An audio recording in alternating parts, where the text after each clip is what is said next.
Greetings, productivity seekers. I'm Garland, Coulson, Captain Time, and today I want to talk about AI adoption in the workplace. And I want to talk about why some of your employees might have a resistance to the AI you're trying to get them to use. So, why would employees hesitate when you're offering them such an amazing tool that can help them get so much more done? What are the root human fears that cause them to push back on this new tech? So here's some of the main fears that people have when you provide them with a new tool like AI. So first off, they might be worried that AI will eventually make their roles obsolete. They see automation as a threat to their job security and their personal value. And that's understandable. Many companies have spent a lot of money to bring AI in, then laid off a bunch of people. So this is a genuine fear many people have.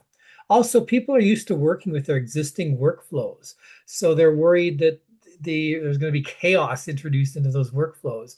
And often there's not clear guidelines when you're implementing the new tools about how they're used, how they fit in the workflow. So it's confusing. It's something new to learn, and it gets in the way of them actually accomplishing their work. And you may have had some past rollouts that caused trauma. If you've rolled out software in the past that promised to really help people, make them more efficient, make their jobs easier, and it failed, and there's a lot of effort in it, and then the tool got abandoned, well, they're going to remember that trauma and they're going to go, oh crap, here's another tool. Here we go again. So some signs of resistance, you might get people trying a whole bunch of different tools, but they're not really launching them. They're just testing different ones. So they're kind of, the paralysis is set in about which one to use, analysis paralysis. They might claim to use the tools, but they're not really using all the features or using it that regularly in their workflow, and that shows up when their workflow doesn't improve.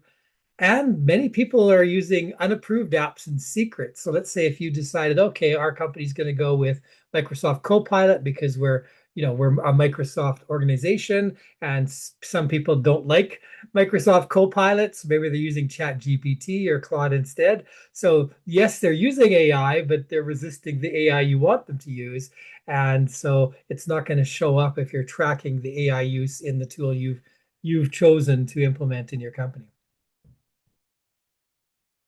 So, some of the mindset barriers people have is this loss of control. They feel algorithms are making decisions for them. There's a trust deficit. They might have some doubt about the AI accuracy. Fear of hidden errors. If they're going to put a proposal together for a multi-million-dollar project, they're going to have some fear that AI is going to mess up somewhere or do something wrong with the numbers or say something that's not real. And there's a skill gap. Implementing brand new AI without training people on how to use it in depth and how to work it into your workflow leads everybody to feeling overwhelmed that they're just supposed to learn this. And as I said, you're adding more to their plate if you're asking them to learn a brand new tool and not providing them with any training or any extra time to become a master at it. So most times it's not the technology that fails, it's a people problem. So most of the AI rollout failures happen because leaders are focused on the software and the time savings and maybe the money savings that can be accomplished. But we really need to address your team's fear, the culture within your system, and training to help them learn how to use this properly. Now, a lot of companies made a mistake of doing something called token maxing. So the idea of token maxing was, oh, okay, we're going to push people to use AI as much as possible. So it's really important that everybody uses all their tokens in a day, all their AI tokens in a day. And the problem there is you're measuring the wrong thing. You're not measuring any productivity improvements. You're just measuring somebody asking AI continuously to do things just to inflate those numbers. So they can copy and paste something in there all the time to ask AI things over and over. They're not really adding value. It's just getting the prompts up. So you might have an expert AI user who writes a really great 10-word prompt that gets a perfect result. But by tracking this raw volume of queries, it makes them look like a non-user compared to the people who are just hammering AI with everything. And the tokens don't measure saved hours, better decisions. A tiny query that automates a daily task is worth far more than 1 million tokens spent on casual chatting. And many companies have found suddenly they're getting hit with huge bills, tens of thousands of hundreds of thousands of dollars for their AI use because they've pushed their employees to max out the tokens without teaching them how to actually use AI to be more productive. So you want to track real world outcomes, how much time your team is saving and how their daily processes improve rather than watching token meters run up the bill. So you can, dump like 50-page PDFs into a chat just to get a 3 sentence summary, forces AI to read every single word, burns expensive tokens. Many companies find that, there's 3 times the cost jump. Their average bill spikes because teams are pasting whole reports in. So instead of writing a clear, thoughtful prompt, users often guess and check it again 50 times or try again to resend the entire history. You get these bloated, long chat context windows that have all that weight that causes the AI to have to read it over and over again and uses up your tokens. And there's no set budget limits or basic usage tracking. So a handful of hyperactive users can drain your company's entire monthly AI budget in days. You want to teach your team to write clear, direct instructions to keep your systems fast and your AI expenses predictable. So here's a simple 4-step solution to help overcome this AI resistance and turn hesitation into action. Number 1, let people try, encourage safe, low-stakes testing. Number 2, support learning through mistakes. It's okay when they make a mistake. They didn't use it properly. Coach them, show them the right way to do it. Normalize AI use, become AI native, embed AI into daily work tasks, show people how to use AI for daily tasks they are actually doing every day. And every team, there's usually some people who love to adopt a new tool, love AI, and help them, learn to teach others. They're your peer champions. Hopefully they can influence others to do that. Get them to share how they're using AI and what a difference it's made for them.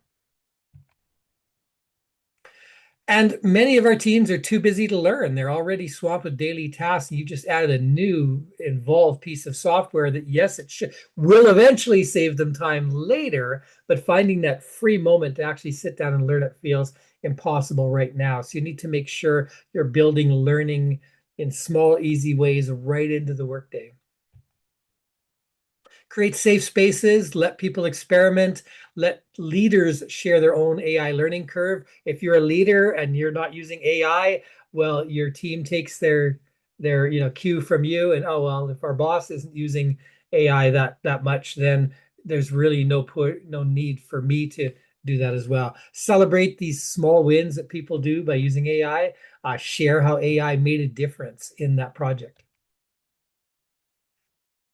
The other thing too is if you just do generic AI training, like how to use ChatGPT, how to use Microsoft Copilot, how to use Claude, that's very generic. It's not showing them how to use it specifically in their role. So if you're able to show people specifically how AI can be used in their job, the adoption rate jumps from 35% to 88%. So when people see a specific use case for their actual job, then they can go, oh, I see it now. I can see how this can help. So, as a leader, you need to lead by example, personally use AI tools in your weekly team meetings, highlight how AI has helped, focus on the pain points. What are the things people complain about, those tedious administrative tasks? Let's turn AI loose on those, get those handled so that your team sees, oh, wow, they took this off my plate. As I said, appoint some champions, let enthusiastic peers coach the more skeptical team members and share their successes. And work with an expert trainer, bring in a professional AI instructor. Trying to learn AI all alone is tough.